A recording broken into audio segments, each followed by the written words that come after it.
pessoal, tudo bem? Meu nome é Radamés, sou médico, trabalho com emergências e estou aqui hoje para mais um Bolos de Emergência, seu podcast com informação rápida e direto ao ponto, mas sempre com medicina baseada em evidência. E hoje vamos falar de um assunto que ele é traiçoeiro, inclusive até paradoxal.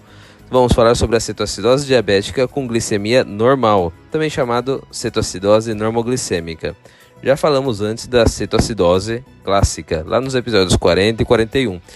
E hoje vamos falar a respeito desse diagnóstico, que é tão traiçoeiro quanto frequente, sem que a gente nem perceba às vezes.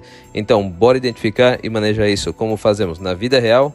Vamos começar primeiro pela definição e o contexto clínico em que isso acontece. A cetoacidose diabética euglicêmica vem com a diferença de que não vamos encontrar aquela glicemia clássica por cima dos 250 mg por decilitro, mas sim vamos encontrar acidose metabólica e a cetose também. Isso confunde, porque muitos de nós sempre associamos a cetoacidose à glicemia alta, e aqui ela parece normal. E nossos pacientes, tanto com diabetes tipo 1 ou tipo 2, ou seja, pacientes insulino requerentes ou não, podem sofrer da cetoacidose normoglicêmica. Isso geralmente está associado principalmente aos pacientes que utilizam os inibidores do cotransportador de sódio e glicose 2, ou famosos SGLT2, como a empagliflozina, dapagliflozina e por aí vai. O jejum prolongado, assim como nas dietas cetogênicas, também podem levar a esse quadro, bem como também na gravidez ou até mesmo infecções em outros lugares que podem representar um estresse fisiológico. A dica prática aqui é que sempre que temos que pensar numa cetoacidose normoglicêmica quando estivermos com um paciente com uma acidose, com cetonas positivas e glicemia normal ou levemente aumentada. Mas pensando um pouquinho, por que será que acontece isso? Sempre gosto de voltar um pouco na fisiopatologia. E na cetoacidose normoglicêmica, o paciente tem insulina insuficiente para inibir a lipólise, mas ainda assim tem insulina suficiente para manter a glicemia controlada. E o resultado é essa produção excessiva dos corpos cetônicos, que tem como resultado final a acidose metabólica. E por que será que os inibidores do cotransportador de sódio e glicose 2 estão tão associados a essa condição? Especialmente porque eles agravam essa condição. Eles fazem com que haja um aumento da excreção de glicose pela urina, ou seja, a glicemia normaliza, mas estimulam a produção do glucagon, então mais cetogênese. Então, por isso é sempre tão importante perguntarmos detalhadamente a respeito de toda a medicação que os nossos pacientes utilizam. Agora, como vamos fazer para reconhecer esse quadro? Se bem o critério clássico é a glicemia por cima dos 250, aqui a glicemia debaixo de 250 mg por decilitro vai ser um dos critérios, assim como também o pH menor a 7,3 ou bicarbonato por debaixo dos 18 miliequivalentes por litro. O anion gap aumentado também, lembrando que o anion gap vai ser entre 10 e 14, em algumas literaturas vocês vão encontrar até 18, junto com cetonêmia ou cetonúria positiva. Importante aqui é lembrar alguns detalhezinhos. O beta-hidroxibutirato pode não aparecer na urina, então por isso, se você tiver disponível, a dosagem sérica pode ajudar a descobrir a sua presença.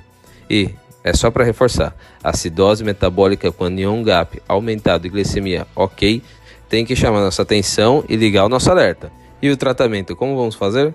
Igual da cetoacidose diabética, porém com um pequeno detalhe. Mas vamos falar a respeito disso agora. Primeiro, obviamente, vamos interromper agora o uso da nossa empagliflozina, dapagliflozina, qualquer SGLT2. Depois, a hidratação, muito importante aqui. A solução fisiológica ou o ringerlactato vão ser nossas opções dependendo do nosso estado volêmico do paciente e também do nosso sódio. Então, por isso, sempre temos que avaliar e reavaliar nosso paciente nesses casos. E uma vez mais, a insulina aqui é a nossa estrela. Vamos iniciar a nossa insulina em bomba, 0,1 unidades por quilo por hora. Mas aqui vai o pulo do gato. Como a glicemia é normal, devemos evitar a hipoglicemia. Então já de cara é importante deixar ali a nossa infusão de solução glicosada 5 ou 10% ao lado da insulina. E não se esqueçam de corrigir outros distúrbios eletrolíticos associados. Lembre-se principalmente do potássio, que deve estar por cima de 5,3 para iniciar diretamente a infusão da minha insulina, assim como também o bicarbonato, que é raro, mas caso seja necessário, devemos fazer a correção imediata no caso de um pH menor a 6,9. E, finalmente, além da causa farmacológica, existem outras causas que podem levar à cetoacidose euglicêmica, como, por exemplo, pacientes diabéticos que estão passando por situações como vômitos, mal-estar, perda excessiva de líquidos, podem levar a esse tipo de situação, assim como também grávidas e o famoso jejum intermitente. Então, fiquem atentos, não vamos chamar esse tipo de acidose simplesmente como acidose lática ou erro do gasômetro.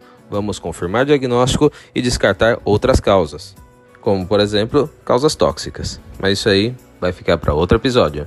Bem, é isso aí, pessoal. Espero que vocês tenham gostado desse episódio e que essa informação ajude vocês a fecharem diagnósticos mais certeiros e tratar de forma correta nossos pacientes. E, como sempre, gosto de reforçar que é importante para nós aquelas 5 estrelas no Spotify.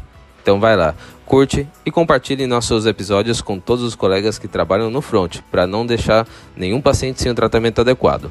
Um abraço para vocês e até mais.